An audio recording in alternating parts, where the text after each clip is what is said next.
2 అక్షింతల పుష్పాలు చేతిలో పట్టుకోండి. పూర్వకాలమున గజముఖుడనియు గజాననుడు అనే ఒక రాక్షసుడు ఒకడు శివుని గూర్చి తపస్సు చేశాడు.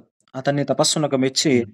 పరమేశ్వరుడు హ్మ్. ప్రత్యక్షమై వరము కోరుకోమన్నాడు. హ్మ్. అంతట గజాసురుడు హ్మ్. పరమేశ్వరుని స్తుతించి, స్వామి, నీవు నా హ్మ్. యందు దయ ఉంచి నివాసించాలి అని నా నా నా యొక్క ఉదరమునందు నివసించాలి అని కోరాడు. దాంతో భక్త సులభుడైన శివుడు అతడి యొక్క కుక్షియంలో హ్మ్. ఉండిపోయాడు.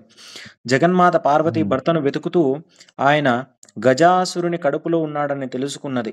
ఆయనను దక్కించుకునే హ్మ్. ఉపాయం కోసం విష్ణువును ప్రార్థించినది. అంతట శ్రీహరి బ్రహ్మాది దేవతలను కూడా పిలిపించి చర్చించాడు. గజాసురుడు హ్మ్. సంహారమునకు గంగిరెద్దు మేళయే తగినది అని నిర్ణయించారు. నందీశ్వరుని హ్మ్. గంగిరెద్దుగా అలంకరించారు. బ్రహ్మాది హ్మ్. దేవతలందరిచే తలొకొక వాయిద్యమును ధరింపజేశాడు. మహావిష్ణువు తాను కూడా చిరుగంటలు, సన్నాయిలు ధరించాడు. గజాసుర పురానికి వెళ్లి జగన్మోహముగా గంగిరెద్దును ఆడించుచూ ఉండగా, ఆ గజాసురుడు విని వారిని పిలిపించి తన భవనము ఎదుట గంగిరెద్దును ఆడించమని కోరాడు. బ్రహ్మాది హ్మ్. దేవతలు రసరమ్యంగా వాయిద్యాలను వాయిస్తూ ఉండగా, జగన్నాటక హ్మ్. సూత్రధారియగు హరి చిత్ర విచిత్రముగా హ్మ్. గంగిరెద్దును ఆడించాడు. గజాసురుడు హుహు. పరమానందభరితుడై ఏమి కావాలో హ్మ్. కోరుకోండి ఇస్తాను అన్నాడు. అంతటా హ్మ్. శ్రీహరి గజాసురుని హ్మ్. సమీపించి, ఇది శివుని వాహనమగు హ్మ్. నంది. శివుని హ్మ్. కనుగొనుటకు వచ్చినది. శివుణ్ణి అప్పగించుము అని హ్మ్. కోరాడు. ఆ మాటలకు గజాసురుడు హ్మ్. నివ్వెరపోయాడు. వచ్చినవాడు హ్మ్. రాక్షసాంతడుగు శ్రీహరి అని తెలుసుకున్నాడు. తనకు మరణం హ్మ్. నిశ్చయమని అనుకున్నాడు. తన గర్భములో ఉన్న హ్మ్. పరమేశ్వరుణ్ణి ఉద్దేశించి, స్వామి, నా శిరస్సు త్రిలోక హ్మ్. పూజ్యముగా చేసి నా చర్మము నీవు హ్మ్. ధరించు అని ప్రార్థించాడు. తన గర్భములో ఉన్న హ్మ్. శివుణ్ణి తీసుకోవచ్చునని విష్ణుమూర్తికి అంగీకారము తెలియజేశాడు. అంతట శ్రీహరి హ్మ్. నందిని ప్రేరేపించగా, నంది తన యొక్క కొమ్ములతో హ్మ్. గజాసురుని చీల్చి సంహరించాడు. మహేశ్వరుడు గజాసుర హ్మ్. గర్భము నుండి బయటకు వచ్చాడు. విష్ణుమూర్తిని స్తుతించాడు. హ్మ్. దుష్టాత్మలకు ఇటువంటి హ్మ్. వరమును ఇవ్వరాదు. ఇచ్చినచో పామునకు హ్మ్. పాలు పోసినట్లవుతుందని సూచించాడు ఆ యొక్క శ్రీహరి. బ్రహ్మాది దేవతలకు వీడ్కోలు హ్మ్. చెప్పి శ్రీహరి వైకుంఠమునకు వెళ్ళగా, శివుడు నందికెక్కి హ్మ్. కైలాసమునకు వెళ్ళాడు. కైలాసములో హ్మ్. పార్వతీదేవి భర్త రాకను గురించి విని సంతోషించినది. స్వాగతం చెప్పేందుకు హ్మ్. స్నానాలంకార ప్రయత్నములో తనకై ఉంచిన నలుగు పిండితో పరధ్యానముగా ఒక ప్రతిమను చేసినది. అది చూడ ముచ్చటైన బాలుడుగా హ్మ్. కనిపించింది. దానికి ప్రాణం హ్మ్. పోయాలనిపించి తన తండ్రి ద్వారా పొందిన మంత్రముతో ఆ ప్రతిమను ప్రాణ ప్రతిష్ఠాపన చేసినది. ఆ దివ్యసుందరిని వాకిట్లో ఉంచి ఎవరినీ లోనికి హ్మ్. రానివ్వరాదని చెప్పి ఆమె లోపలికి హ్మ్. వెళ్ళినది. శివుడు తిరిగి వచ్చాడు. హ్మ్. వాకిట్లో ఉన్న బాలుడు హ్మ్. పరమశివుణ్ణి అభ్యంతర మందిరములో పోనివ్వకుండా అడ్డుకున్నాడు. తన ఇంట్లో తనకే హ్మ్. అవరోధమా అని ఆ శివుడు కోపంతో రగిలిపోయాడు. హ్మ్. రౌద్రంతో ఆ హ్మ్. బాలుని శిరచ్ఛేదనము చేసి లోపలికి వెళ్ళాడు. జరిగిన దానిని విని పార్వతి విలపించినది. హ్మ్. శివుడు కూడా చింతించాడు.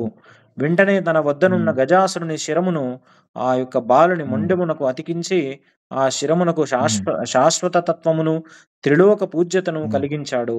గణేశుడు హ్మ్. గజాననుడై శివపార్వతుల ముద్దుల పట్టి అయినాడు. ఆ తరువాత శివపార్వతులకు హ్మ్. కుమారస్వామి జన్మించాడు. తర్వాత హ్మ్. విఘ్నేశాధిపత్యము. ఒకనాడు దేవతలు, హ్మ్. మునులు, మానవులు పరమేశ్వరుని సేవించి విఘ్నములకు ఒక హ్మ్. అధిపతిని ఇమ్మని కోరారు. హ్మ్. గజాననుడు తాను జ్యేష్ఠుడను గనుక ఆధిపత్యము తనకు ఇమ్మని కోరాడు. గజాననుడు హ్మ్. మరుగుజ్జువాడు, అనర్హుడు, అసమర్థుడు కాబట్టే తనకు ఆధిపత్యము తనకే హ్మ్. ఇవ్వాలని కుమారస్వామి తండ్రిని వేడుకొన్నాడు. అందుకు శివుడు తన యొక్క హ్మ్. కుమారులను ఉద్దేశించి, మీ ఇరువురిలో ఎవరు హ్మ్. ముల్లోకములోని పవిత్ర నదులన్నిటిలో స్నానములు చేసి ముందుగా నా వద్దకు వస్తారో వారికి ఈ యొక్క హ్మ్. ఆధిపత్యం ఇస్తానని చెప్పాడు. అంతట కుమారస్వామి హ్మ్. చురుకుగా సులువుగా సాగి హ్మ్. వెళ్ళిపోయాడు. గజాననుడు హ్మ్. అచేతనుడయ్యాడు. మందగమనుడై హ్మ్. తాను ముల్లోకాల్లోని నదులన్నింటిలో వేగంగా స్నానం చేసి రావడం కష్టసాధ్యమని తరుణోపాయం హ్మ్. చెప్పమని తండ్రిని వేడుకున్నాడు. వినాయకుని బుద్ధి హ్మ్. సూక్ష్మతకు మురిసిపోయిన శివుడు హ్మ్. ఫలదాయమగు శ్రీమన్నారాయణ మంత్రమును అనుగ్రహించాడు. నారములు హ్మ్. అనగా జలములు, జలములన్నీయు నారాయణుని ఆధీనములు అనగా నారాయణ మంత్రం ఆధీనంలో ఉంటాయి. వినాయకుడు ఈ మంత్రం హ్మ్. చదువుతూ తల్లిదండ్రుల చుట్టూ ప్రదక్షిణం చేయడం ప్రారంభించాడు. ఆ మంత్ర హ్మ్. ప్రభావమున ప్రతి తీర్థ హ్మ్. స్నానమునందు కుమారస్వామి కన్నా ముందే వినాయకుడు ప్రత్యక్షం కావడం ప్రారంభించాడు. ఇలా 3,50,00,000 నదులలో వినాయకుడికి ముందుగా స్నానమాచరించడం చూసి కుమారస్వామి ఆశ్చర్యపడి కైలాసమునకు వెళ్ళాడు. తండ్రి సమీపముగా ఉన్న గజానుని చూసి నమస్కరించి, తండ్రి, అన్నగారి మహిమ తెలియక ఆధిపత్యం అడిగాను, క్షమించండి. ఈ యొక్క ఆధిపత్యం అన్నగారికే ఇమ్మని ఆ యొక్క కుమారస్వామి ప్రార్థించాడు. చంద్రుని పరిహాసం. అంతట పరమేశ్వరుడు భాద్రపద శుద్ధ చవితి నాడు గజానుని విఘ్నేశాధిపత్యం ఇచ్చాడు.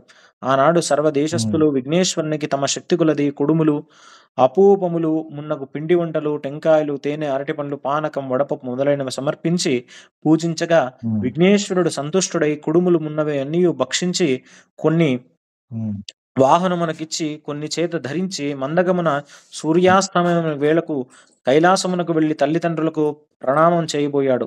ఉదరం భూమి కానిక చేతులు భూమి కానక ఇబ్బంది పడుతూ ఉండగా శివుని శిరమందున్న చంద్రుడు వినాయకుడి అవస్థను చూసి వికటముగా నవ్వాడు. అంతట రాజదృష్టి సోకిన రాలు కూడా నుగ్గవుతాయి అనే సామెత నిజమగునట్లు విఘ్నదేవుని గర్భము పలిగి అందున్న కుడుములన్నీ ఆ ప్రదేశములో పడ్డాయి.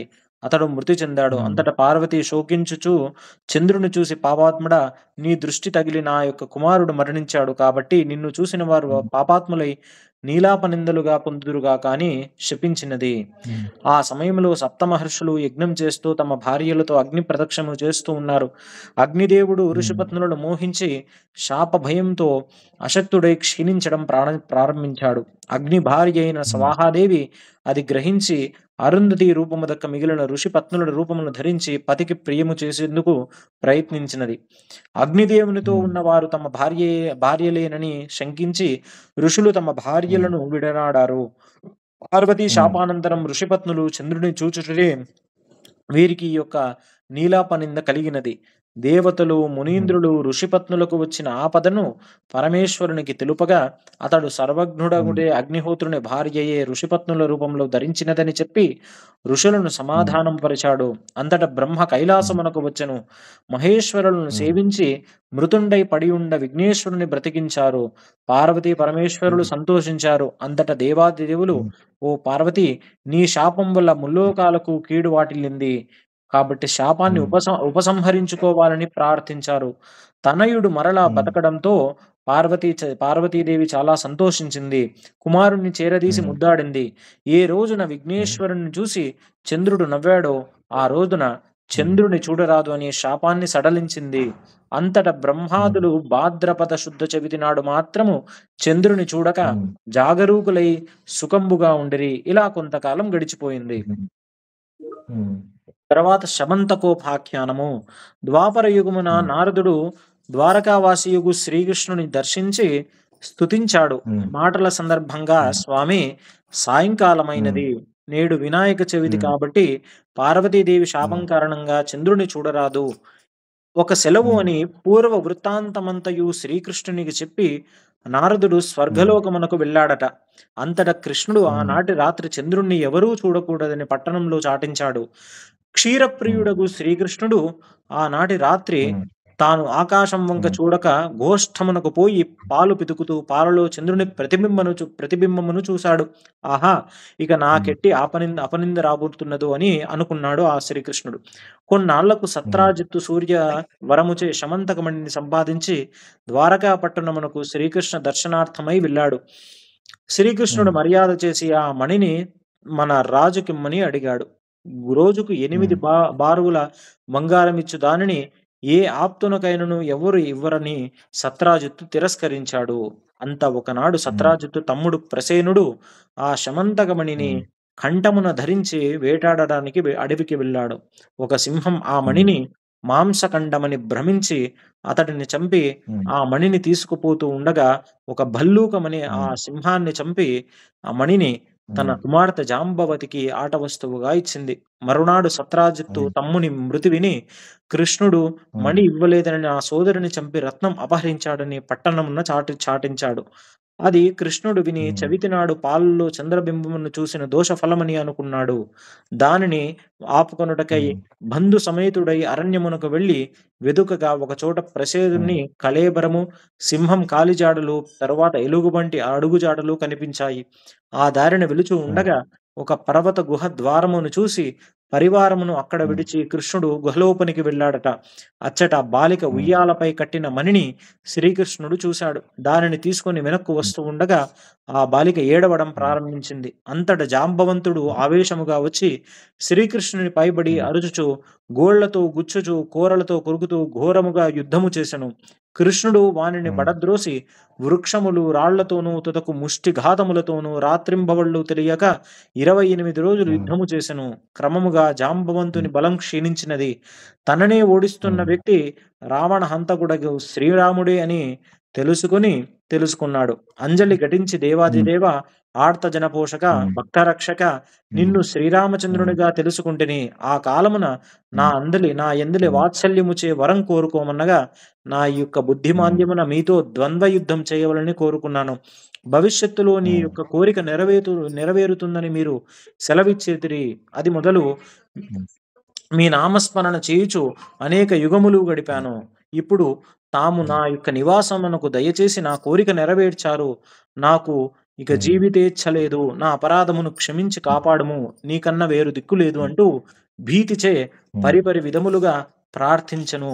శ్రీకృష్ణుడు దయాళుడై జాంబవంతుని శరీరమంతయు తన హస్తములచే నిమిరి భయం పోగొట్టిలా అన్నాడు. శమంతకమణిని అపహరించినట్లు నాపై ఆరోపణ వచ్చినది. అపనింద బాపుకొనుటకు ఇలా వచ్చాను. కాబట్టి మణిని ఇవ్వమని కోరాడు. జాంబవంతుడు శ్రీకృష్ణుడి మణి సహితముగా తన యొక్క కుమార్తెనగు జాంబవతిని కానుకగా ఇచ్చాడు. అంతట తన ఆలస్యమునకు పరితపించు బంధమిత్ర సైన్యంబులకు ఆనందం కలిగి కన్యారత్నముతోనూ మణితోనూ శ్రీకృష్ణుడు పురం చేరుకున్నాడు. సత్రాజిత్తును రప్పించి పెద్దలకు పిన్న వారందరినీ ఒక చోట చేర్చి యావత్ వృత్తాంతమును చెప్పాడు. శమంతకమణి సత్రాజిత్తుకు తిరిగి ఇచ్చేశాడు. దాంతో సత్రాజిత్తు, అయ్యో, లేనిపోని నిందమోపి దోషమునకు పాల్పడితినని విచారించి మణి సహితముగా తన యొక్క కూతురుగు సత్యభామను భార్యగా సమర్పించి తప్పు క్షమించమని వేడుకున్నాడు. శ్రీకృష్ణుడు సత్యభామను గైకొని మణిని వదలని తిరిగి ఇచ్చాడు. శ్రీకృష్ణుడు శుభముహూర్తమున జాంబవతి సత్యభామలను పరిణమయాడాడు. అంతట దేవాది దేవులు మునులు స్తుతించి, మీరు సమర్థులు గనుక నీలాపనింద బాపుకుంటని మాకేమి గతి అని ప్రార్థింపగా శ్రీకృష్ణుడు దయాళుడై భాద్రపద శుద్ధ చతుర్థిని ప్రమాదవశంభున చంద్ర దర్శనమయ్యేనని ఆనాడు గణపతిని యథావిధి పూజించి ఈ యొక్క శమంతకమణి కథను విని అక్షతలు శిరంబున దాల్చువారు నీలాపనిందలు పొందుకుందరుగాక అని చెప్పాడు. అంతటి దేవాదులు సంతోషించి తమ యొక్క ఇళ్లకు వెళ్లి ప్రతి సంవత్సరము భాద్రపద శుద్ధ చవితి నాడు దేవతలు, మహర్షులు, మానవులు తమ తమ శక్తి కొలది గణపతిని పూజించి అభీష్ట సిద్ధి పొందుతూ సుఖ సంతోషాలతో ఉన్నారు. ఇది వినాయక వ్రతకల్పము సమాప్తః. సత్యాసంతు యజమానస్య కామాః.